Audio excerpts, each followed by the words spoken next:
Hello everyone.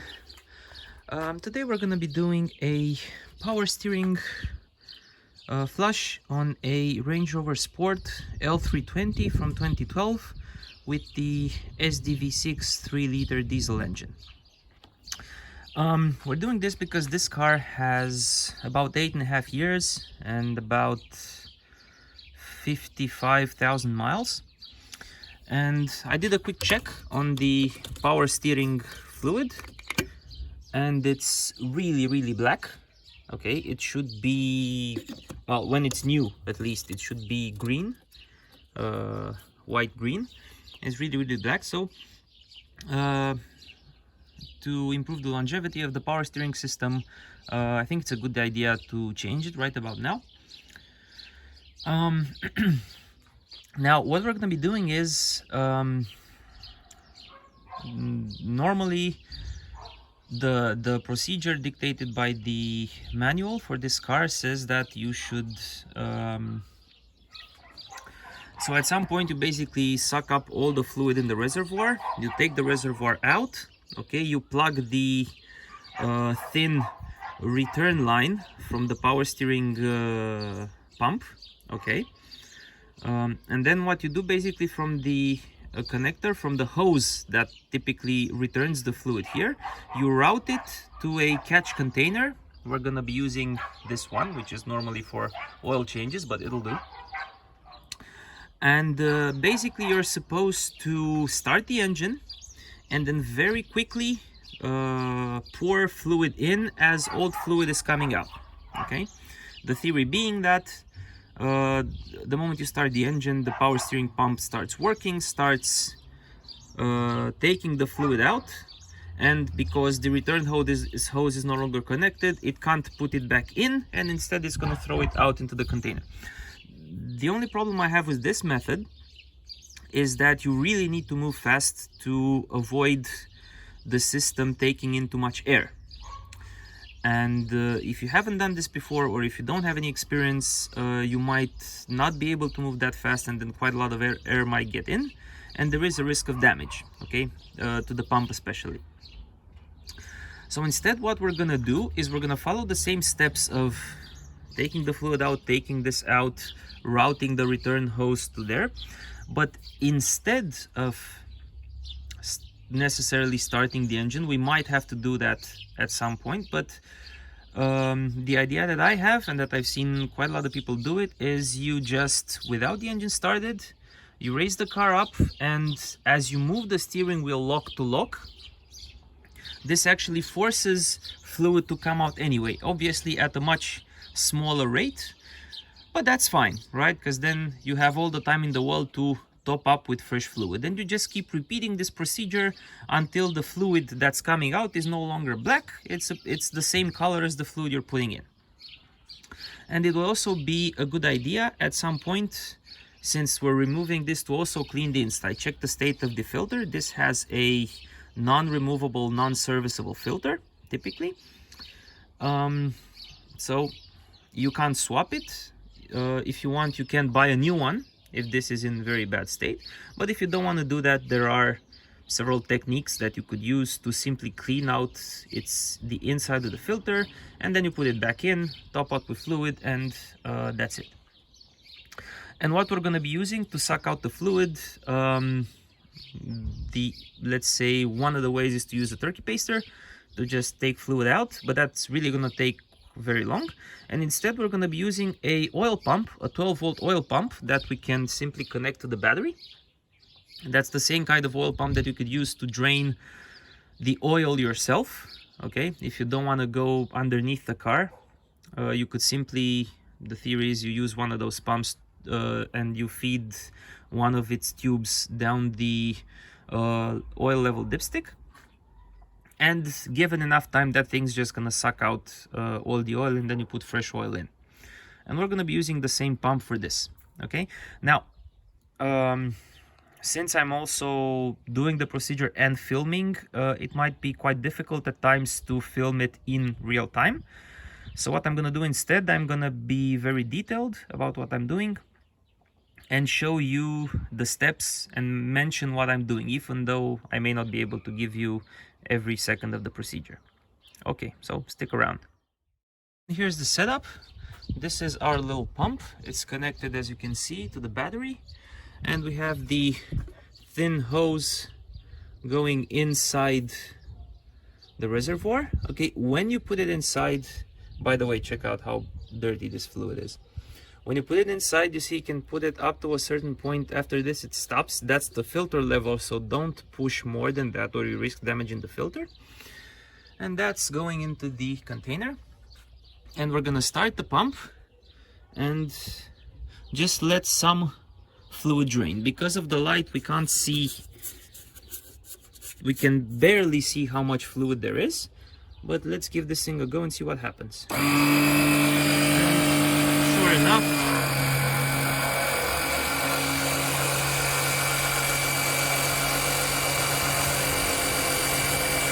that's the fluid coming out.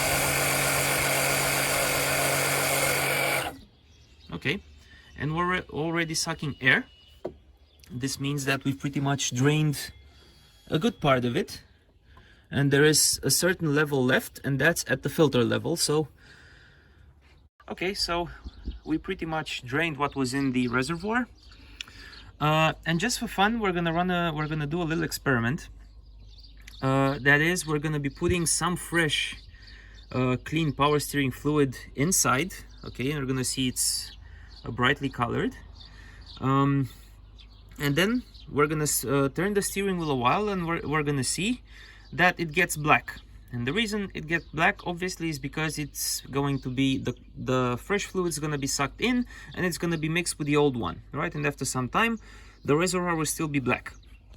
Now, doing so is typically the way you want to do when you just want to replace your power steering as simply as possible. And that is, for a number of times, you just take out what's in the reservoir, put new fluid in, and repeat the procedure. Now, the problem with that approach is you're never really gonna drain everything. You're just mixing old fluid and new fluid, and the idea is that to mix it for sufficient number of times that you have far more new fluid than you have old fluid. So we could do that, but we won't. But just for fun, I'm gonna show you guys what happens when you do this simple thing. Now, just quick mention, when you put power steering fluid in or taking it out, similarly, be very careful not to spill it. It can damage paint, it can do a lot of bad things, so just make sure you have a clean rag or like a small towel or something. We're gonna be using this when we take the hose out and also putting it back in there. And I'm gonna be doing that, and let's see what happens. Okay, and I've topped up and took the opportunity to clean up a bit. If you can see now, you see the color inside is green. That's because we've put in new fluid, and what I've used Ravenol SSF, Germany, and you can see here it says according to Land Rover Cold Climate PAS fluid 14315. Okay, so this is a suitable replacement for the OEM cold climate power steering fluid, right? Cool. And now we're going to be turning the steering wheel without starting the engine for a number of times, and we're going to see that the fluid's going to turn black. And before actually doing that, just take a look inside. You can see it's green with some black from the remaining, I don't know, traces of fluid we've removed. Okay, and I turned the steering wheel a couple of times, then I decided to cheat a bit and actually started the engine, because that was way faster. And take a look at what's going on, right? So the fluid was green and now it's black again, and obviously we're going to be draining that too, and then we're going to be proceeding with removing the reservoir and doing the procedure I mentioned at the start. So just as before, we have the previous setup and we start the pump. And look at that, okay? The fluid is still black, brown, ugly.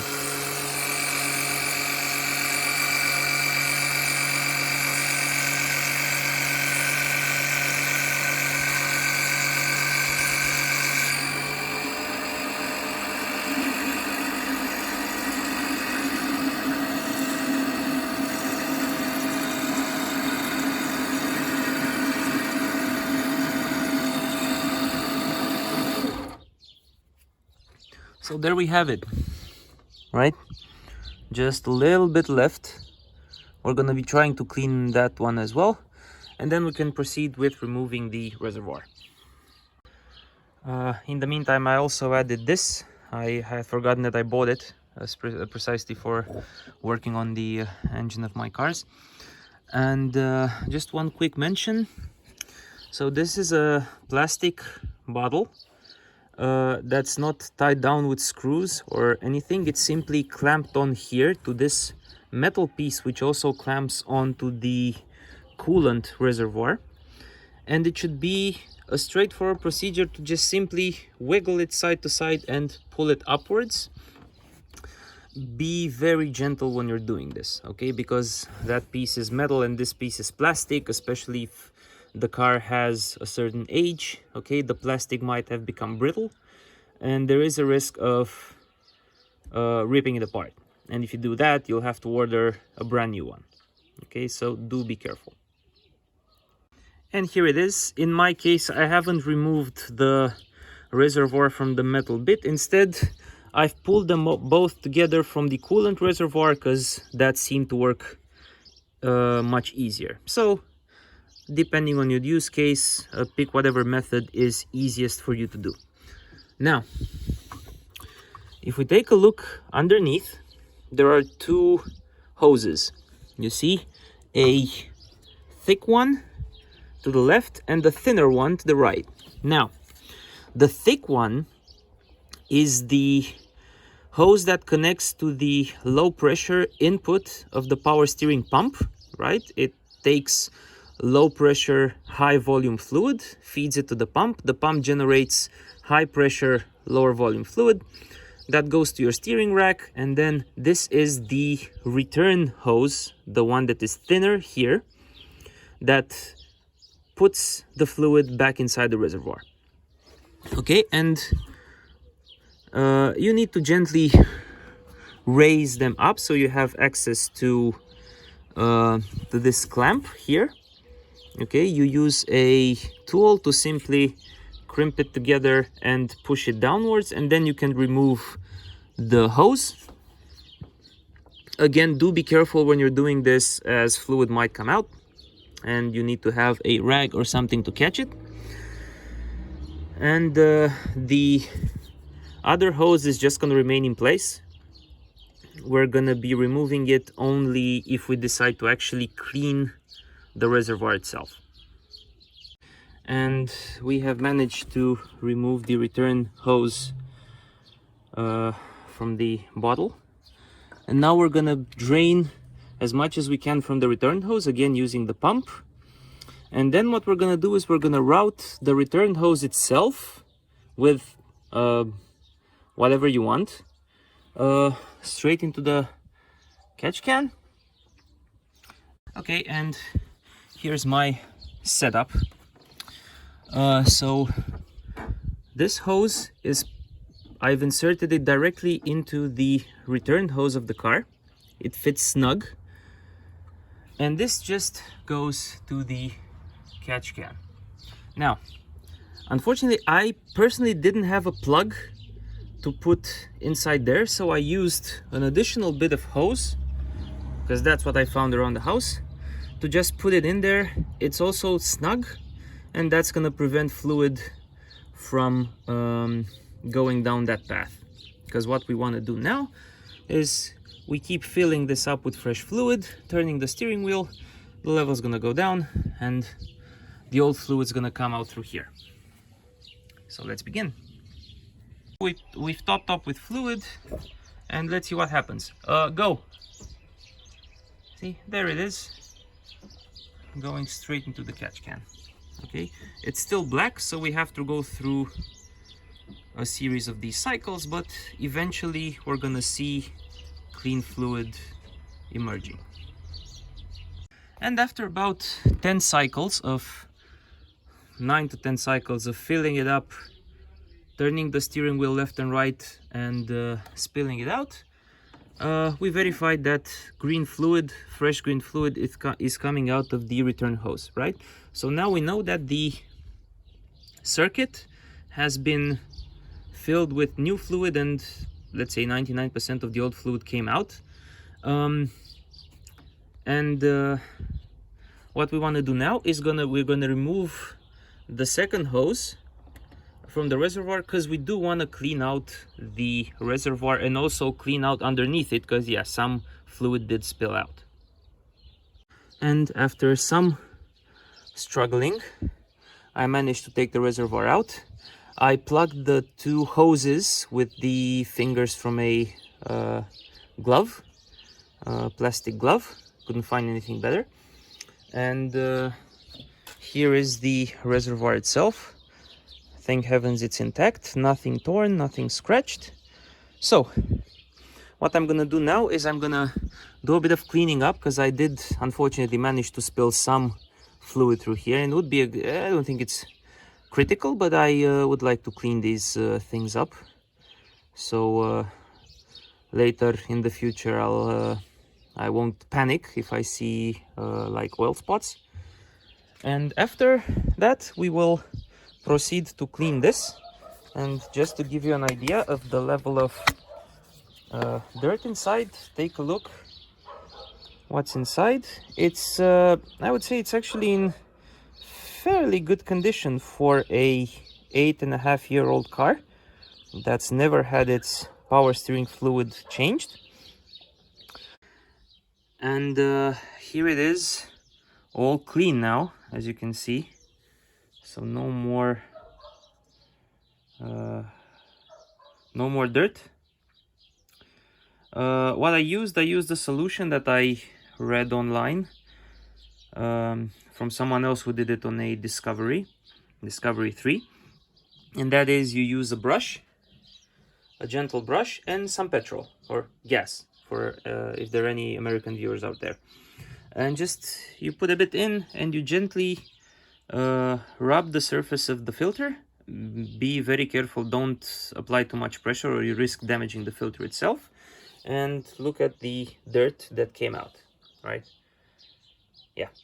So after all of this is done, make sure the reservoir is dried, so there's no more petrol inside. If you used any water on the exterior and it got in, make sure it's all dried up. Strongly recommend not using brake cleaner, as that can be really as that might damage something. And just let it dry out, or maybe use something to dry it out a bit faster, like, I don't know, a hairdryer or something.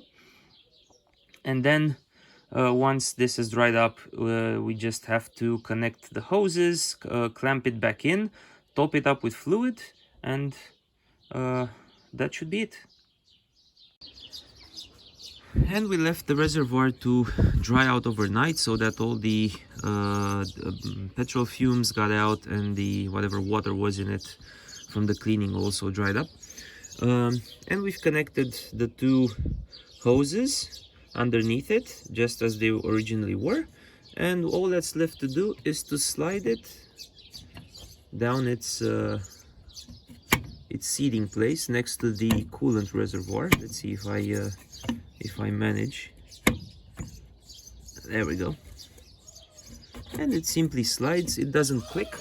It just slides up until the point where it can't slide anymore. And that's it. And the next step, we're gonna have to fill the reservoir with clean fluid up until, let's say, the max level here. And we need to take into account that we did introduce air into the system, obviously, because we disconnected it. So that air will have to be bled. Now, the bleeding procedure in this case is quite simple. Again, we're gonna top up with fresh fluid, and then we're gonna turn the steering wheel lock to lock, let's say 2 full cycles, 3 full cycles, and that should bleed out most of the air. We're gonna put in some more fuel, and then at the very end, we're gonna start the engine and let the pump work a bit, and that should push out any remaining air. And as you can see, we filled up right up to this middle line. And now let's see how much it will drop after we cycle the steering wheel. And after doing that, take a look at the level, which is now around here. So it dropped from here all the way here. This means that we did have air and we did purge most of it. So we're gonna refill the reservoir, and last step is to start the engine, make sure everything's fine, check underneath the car to see that there are no leaks. There shouldn't be, but just check to make sure, and also check there are no noises at the power steering pump. Power steering pump noise in this case would typically mean that it's not getting fluid, and hopefully that will not happen. And with the engine started, we can see that the oil level dropped just a little bit over here. So the system is in good shape. There's no pump noises, there are no leaks, so we're good. Once we stop the engine, we'll just top up with fluid and we are done. Okay, thanks for watching. Bye.